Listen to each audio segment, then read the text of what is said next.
What's up, y'all? Welcome to my channel. Today's video I wanted to share with you guys things, and I'm not even talking about things, one thing that you all could make using white wine. So with this white wine, I'm going to be making a white wine pound cake. Now let me just say, if y'all have never heard of this before, you are today. This white wine pound cake recipe came from my great aunt, so I wanted to share it with you guys because it is definitely a really good recipe. First, you got to get your pan and some cooking spray.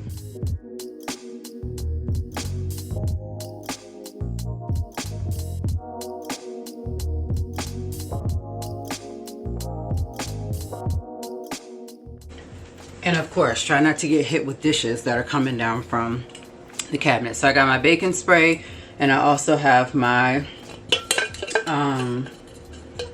my bundt pan. So anyways, you definitely want to make sure that you spray this bad boy down, because otherwise your pound cake is going to stick. Okay. Meanwhile, we need to get ready to prep up the cake. In our bowl, you need to get one of these vanilla pudding and pie filling boxes. This is a 3.4 ounce. Simply just go and pour the whole entire thing in along with the cake mix box. Now the cake mix box, definitely get the Moist Supreme. You can do yellow or whatever other flavors Moist Supreme does. Alright, so we're adding in 1/4 cup of brown sugar and granulated sugar. Alright, we're going to get ready to add in 2 teaspoons of the cinnamon. Y'all, cinnamon is the bomb, especially in the fall. Alright, so the thing about this is the part where you're going to stop and whisk all of this together. I'm not whisking nothing because clearly I just believe in kind of, you know, you could even use a fork if you really wanted to. Just simply stir it all up together. It's going to be like a cinnamon, you know, mixture batter. That's it. That's all. In that separate bowl, I'm doing 3/4 cup of water. I'm also doing 3/4 cup of vegetable oil.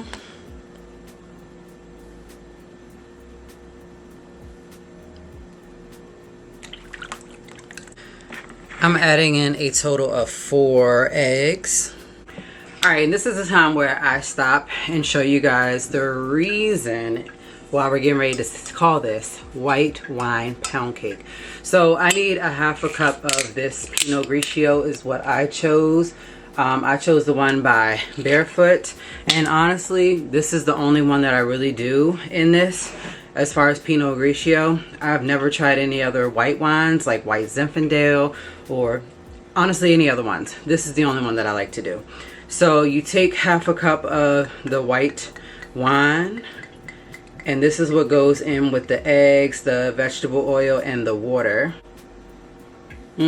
Smells so good. Might get a little tipsy. Oh yeah, it's not time yet to try and, you know, use the rest of the bottle, but let me just show y'all. This is what it's going to be like. I have my 4 eggs, my 1/2 cup of white wine, I have the 3/4 cup of water, and then the 3/4 cups of vegetable oil. What you get to do is go in, mix it up real good. I'm just using a fork very lightly because I don't want it to come outside of this bowl. But when the wine is in here, you can definitely smell it. You guys see that it's starting to turn like an orange juice color. This is gonna go into that dry ingredients mix. I'm just gonna make sure that it is all mixed up. Y'all know how some people have passions for, you know, like things that they do. Honestly, I really like grew up with my grandmother who passed away in 2003. I grew up, like, you know, watching her make her Thanksgiving food. I grew up, you know, just like admiring the fact that she loved to be in the kitchen. And so it made me want to do the same thing. So when I grew up, and I think I've been cooking since I was 18. My first recipe that I ever learned how to cook was ranch pork chops because I really have I really love ranch. Now, I don't eat ranch with everything. I'm more of a ketchup girl, but I do like, you know, ranch with, like ranch seasoning on my pork chops. I also love, you know, just like I said, putting, you know, ranch on like chicken, you know, like the ranch seasoning, not the Hidden Valley Ranch dressing.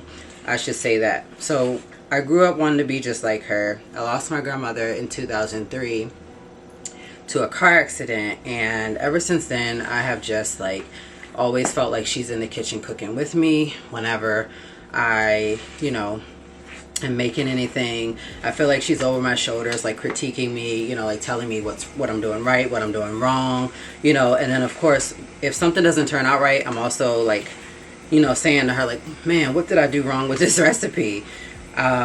So, you know, I really value, you know, like those moments, and miss those moments where she could have taught me a little bit more of, you know, like how to bake different things or whatever. But that is the part where it excited me to do YouTube and create, it just excited me to do YouTube, to create recipes here, and then of course share the recipes that either I've learned or I've seen or, you know, that I've tried. So I have it all mixed up. As y'all can see, it's right in the middle. So just make sure everything is all mixed up. You cannot over mix this by any means. Honestly, when you smell it, it smells like a honey bun cake. It also smells like there's like a cinnamon cake. I've made a honey bun cake here on my channel before, I think. But y'all, I'll be really happy to make a honey bun cake. I might honestly do it as a short. But I'm ready to pour it in to my bundt.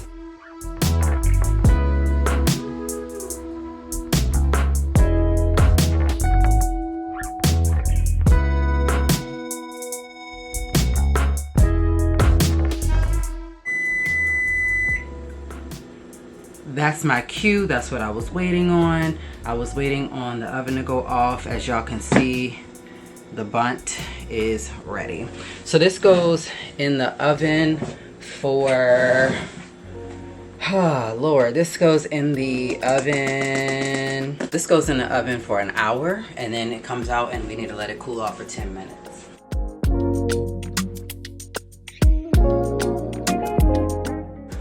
Okay, so before we go any further, while it's still cooking, the last reason why we need a little bit more out of this is to make the glaze. The glaze is what, honestly, to me, tops the cake off. So we'll need 1/4 cup of the white wine. We will need 1/4 cup of butter. So I have unsalted butter. And literally you need 4 tablespoons. That's what 1/4 cup is. And then you'll need 1/2 cup of the granulated sugar. So what I do while I wait, because I have about 50 minutes left, is put everything into a saucepan. With that being said, you don't have to do this glaze until probably like 10 minutes before this even comes out of the oven. Because if you do it too early, then it just sits and then it gets hard. But it's kind of like doing tanghulu. Like I said, I'll do it now and let it sit because there is some type of liquid sitting in there.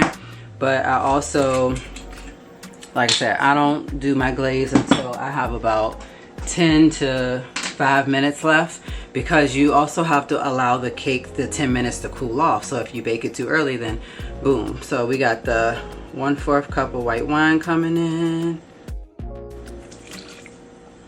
Nothing wrong with that. So the thing of it is, I know a lot of people would question me at work, like, is it okay? Like, is it safe, you know, for like the kids or whatever?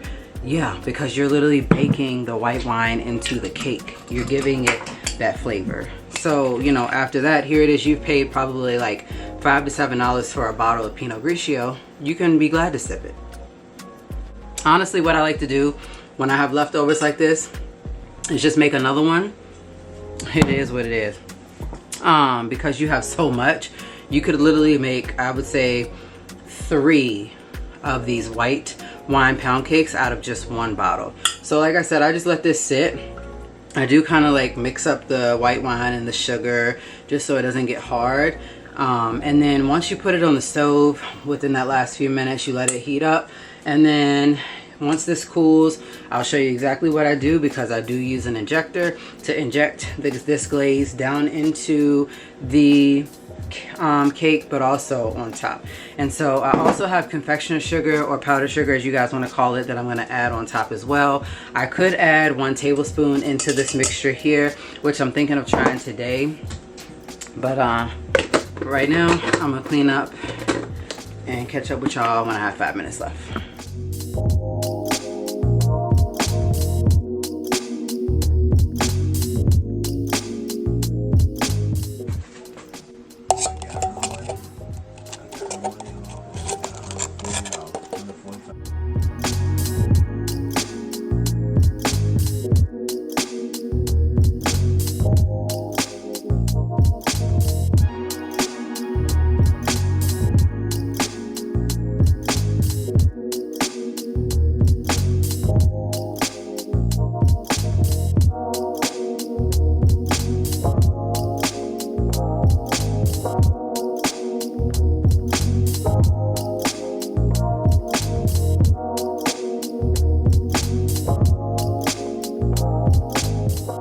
Alright, white wine pound cake done. I put the confectioner sugar or powdered sugar on top.